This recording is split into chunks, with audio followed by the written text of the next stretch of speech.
Salam, saya Besum Bujang Abaira dengan NIM 20132087. Berikut saya akan melaporkan hasil PPL2 saya di GGS Jemaat Menggitimi. Letak jemaat dan kondisi geografis. GGS Menggitimi berada di Kecamatan Pandawai, Desa Palakahembi, yaitu pusat dan pos PI. Sedangkan cabang Kamaru berada di Desa Palakahembi dan Desa Kadumbul. Luas wilayah jemaat yaitu 19 km dan umumnya semua wilayah pelayanan dapat dijangkau dengan baik jalan kaki maupun dengan kendaraan. Sedangkan suku atau etnis yang ada yaitu sebagian besar suku Sabu, kemudian Sumba, Rote, Timor. Walaupun terdiri dari beragam suku, namun hubungan kekerabatan persaudaraan sangat terpelihara dengan baik, apalagi memiliki ikatan kawin mawin. Keadaan geografis wilayah pelayanan adalah tanah pasir berdebu karena dekat daerah pantai dan juga berbatu lereng bukit. Cuaca di musim kemarau sangat panas, sedangkan musim kemarau dan musim hujan tidak menentu, hingga keadaan ini sangat berpengaruh pada pendapatan ekonomi jemaat yang hampir sebagian besar sebagai petani. Sejarah berdirinya GGS Menggitimi. Gereja yang pertama ada dan berdiri di Menggitimi adalah Gereja Kemah Injil pada tanggal 19 Desember 1962. Namun seiring berjalannya waktu, ada beberapa orang yang tidak setuju dengan aturan yang dibuat oleh Gereja Kemah Injil, yaitu melarang anggota jemaatnya untuk tidak boleh merokok, makan sirih pinang, dan lain sebagainya. Sementara hampir semua masyarakat Menggitimi suka makan sirih pinang karena hal tersebutlah yang merupakan budaya yang turun-temurun sejak dari nenek moyang mereka sampai sekarang.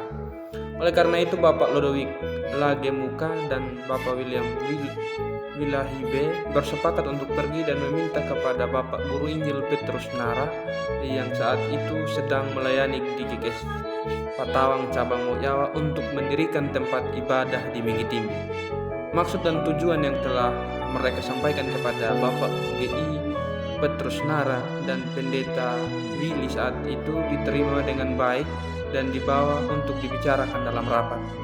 Dan pada akhirnya berdasarkan hasil keputusan rapat, maka dibangunkanlah tempat ibadah di wilayah Menggitimi sebagai wilayah pos pengabaran Injil dengan jumlah jemaat 3 orang, yaitu Bapak Lodowik Lagemuka, Bapak William Wile Hihe dan Mama Margareta Mama Muka. Awalnya pos PI Menggitimi belum memiliki gedung untuk ibadah, tetapi mereka tetap berinisiatif untuk beribadah, dan ibadah tersebut dilakukan di rumah-rumah tokoh jemaat yang diatur secara bergilir setiap minggu. Karena adanya keinginan dan semangat yang tinggi dari beberapa warga jemaat pada saat itu, maka mereka bersepakat untuk membangun gedung ibadah pos PI yang kecil dan sederhana. Pekabaran Injil terus dilakukan di pos PI Menggitimi, dan hasil dari pekabaran Injil tersebut semakin banyak warga jemaat yang dibaptis dan menjadi anggota sah di GGS Jemaat Patawang Pos PI Menggitimi hingga pada tahun 1974 berubah menjadi cabang Menggitimi.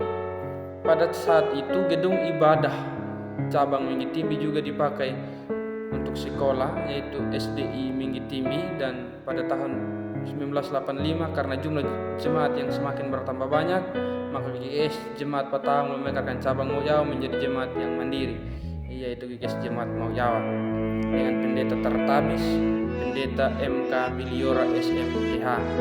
Setelah sekian lama ia melayani dan karena usia maka ia pensiun dan diganti oleh Pendeta Suleman Praing STH untuk melanjutkan perjalanan pelayanan di Jemaat Mojawa. Selanjutnya karena kebutuhan dosen di kampus UKU Prodi Teologi Kupang, maka Pendeta Suleman Praing STH diminta untuk diutus ke Kupang sebagai pendeta tenaga dosen. Maksud tersebut dari Pendeta Suleman Praing STH disetujui oleh Majelis Jemaat dan Jemaat, dan tahun tahun 2001 ia pergi ke Kupang, maka jemaat bergumul untuk adanya pendeta yang baru untuk melayani di Ismail Jawa. Dan setelah melewati proses pemanggilan pendeta yang baru sehingga pergumulan jemaat Jawa terjawab, akhirnya ditabis pendeta Yublina Monebani STH pada tahun 2005 untuk menggantikan pendeta Suleman Rain STH dan melayani di Ismail Jawa. Melihat jumlah wilayah pelayanan yang semakin luas dan jumlah jemaat yang sudah semakin meningkat, maka pada 10 Desember 2009 GKS Jawa memekarkan cabang Minggi Timbi menjadi jemaat yang mandiri. Dan setelah melalui proses pemanggilan pendeta, maka ditabis seorang pendeta perempuan yang terpilih untuk menjadi pendeta di jemaat, yaitu Ibu Pendeta Vandra DS Riu STH, dengan 2 wilayah pelayanan yaitu di jemaat pusat dan cabang Kamar. Dan selanjutnya pada tahun 2014 didirikan lagi pos PI Kirindeha, sehingga wilayah pelayanan GKS Jemaat Minggi Timbi menjadi 3 wilayah. GKS Jemaat Minggi Timbi terdiri dari 3 wilayah, yaitu pusat Minggi Timbi, cabang Kamaru, dan pos PI Kirindeha yang dibuka pada Kamis 29 Mei 2014 saat ibadah gabungan perayaan Hari Raya Kenaikan Yesus Kristus dengan pelayan Bapak Pendeta Emeritus Kepala Pembarandi SMTH. Kondisi budaya dan ekonomi jemaat. Warga jemaat GKS Minggi Timbi berada di wilayah setempat dengan wilayah penduduknya paling dominan suku Sabu di pusat Minggi Timbi, sedangkan cabang dan pos PI tercampur dengan Rote, Sumba, Sabu, Timur, dan Bali. Sekalipun ada berbagai macam budaya yang ada, tapi yang lebih dominan adalah budaya suku Sabu, misalnya dalam urusan adat. Istilah adatnya yaitu Kenoto. Sekalipun banyak perbedaan yang ada, tetapi semuanya tetap disesuaikan sehingga dalam pelayanan GKS Jemaat Minggi Timbi tidak memiliki kesulitan dalam melayani. Kalau kondisi ekonomi jemaat, sumber penghasilan utama warga jemaat GKS Minggi Timbi berbeda-beda penghasilannya.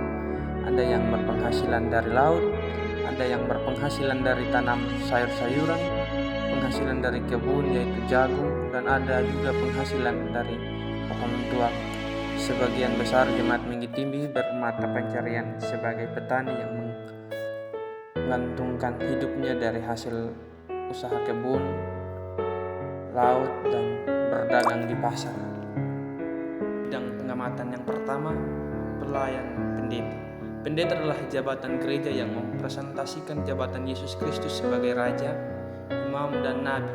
Dengan kata lain, sebagai gembala jemaat dengan memiliki tugas pokok. Yang pertama, memberitakan firman Tuhan dalam ibadah jemaat, pelayanan sakramen, pelayanan katekisasi, pembinaan warga jemaat, dan melakukan pengembalaan pastoral kepada warga jemaat. Yang kedua, melayani perkataan nikah, pengakuan percaya atau sidi, pengakuan dosa, dan ibadah penyembuhan orang mati. Yang ketiga, mengawasi dan menjaga pengajaran dalam jemaat agar tidak bertentangan dengan firman Tuhan dan tata gereja GKS. Yang keempat, bersama-sama dengan penatua dan diaken mendorong dan menggerakkan warga jemaat agar bertanggung jawab dalam bidang ekonomi dan keuangan, baik pelayanan internal maupun eksternal.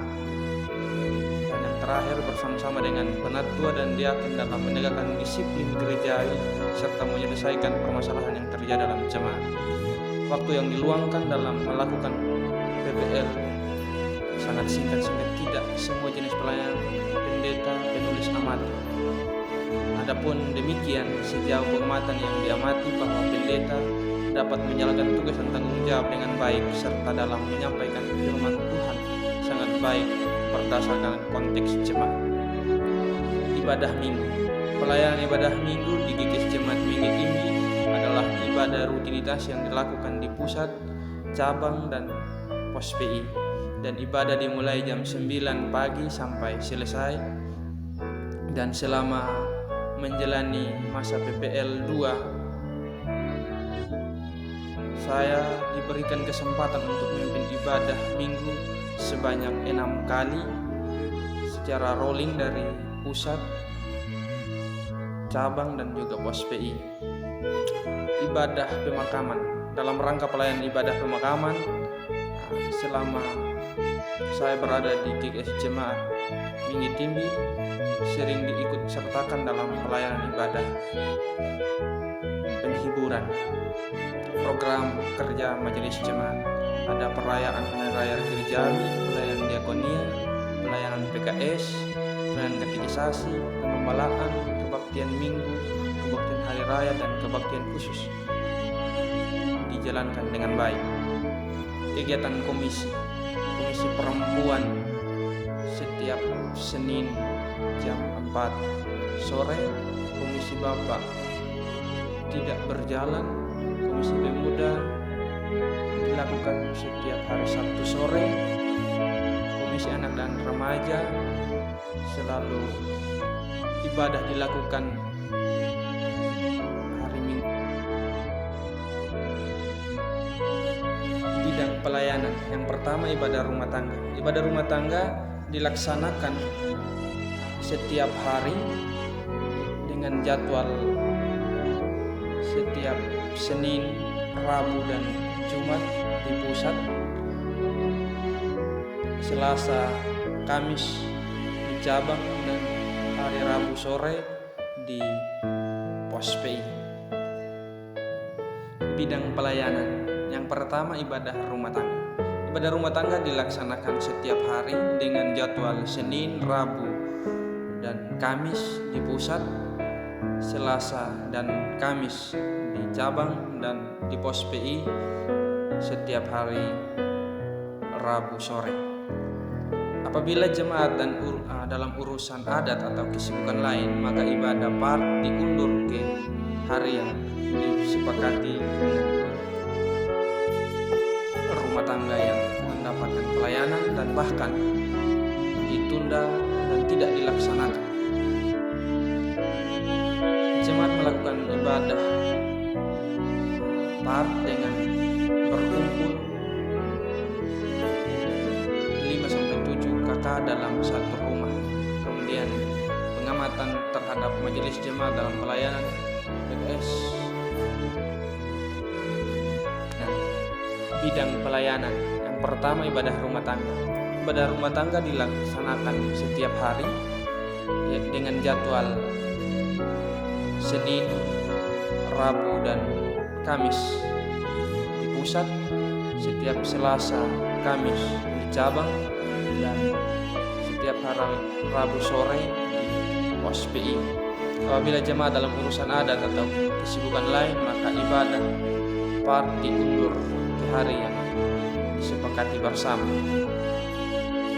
Pengamatan terhadap majelis jemaat dalam pelayanan part sangat aktif. Yang kedua, ibadah syukuran. Ibadah syukuran yang pernah saya ikuti dan layani adalah syukuran adat, syukuran ulang tahun, dan tingkat kehadiran jemaat sangat tinggi dalam ibadah syukuran.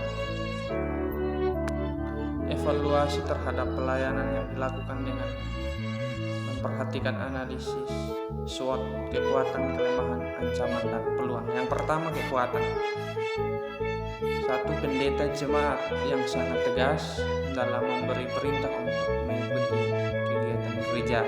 Yang kedua, adanya kerjasama dengan pemerintah, di mana gereja dilibatkan dalam pertemuan pemerintah. Begitu juga sebaliknya, pemerintah sangat dilibatkan dalam pertemuan gereja. Ketiga, sistem kekeluargaan dan gotong royong dalam kehidupan bermasyarakat sangat tinggi, yang diwujudkan baik dalam hal menyelesaikan pekerjaan, kegiatan, atau kebutuhan gereja maupun acara adat yang berjalan. Yang kedua, kelemahan. Tingkat kesadaran pemuda dalam melakukan kegiatan gerejawi masih sangat kurang, dan juga tingkat kesadaran jemaat dalam persekutuan dengan Tuhan masih juga kurang, dilihat dari kehadiran jemaat dalam ibadah minggu. Refleksi teologis. Keterpanggilan menjadi seorang pelayan Tuhan tentu bukan hal yang mudah. Tapi bagaimana sih orang mengindahkan panggilan itu dengan menerima segala teguran yang ada ketika berada di jemaat. Dalam jemaat akan diperhadapkan dengan berbagai tantangan. namun bagaimana seorang pelayan bertindak untuk menghadapi semua persoalan yang terjadi. Pelayan harus memiliki kerendahan hati, saling menghargai, saling keterbukaan, dan menerima dalam segala macam kekurangan dan keterbatasan.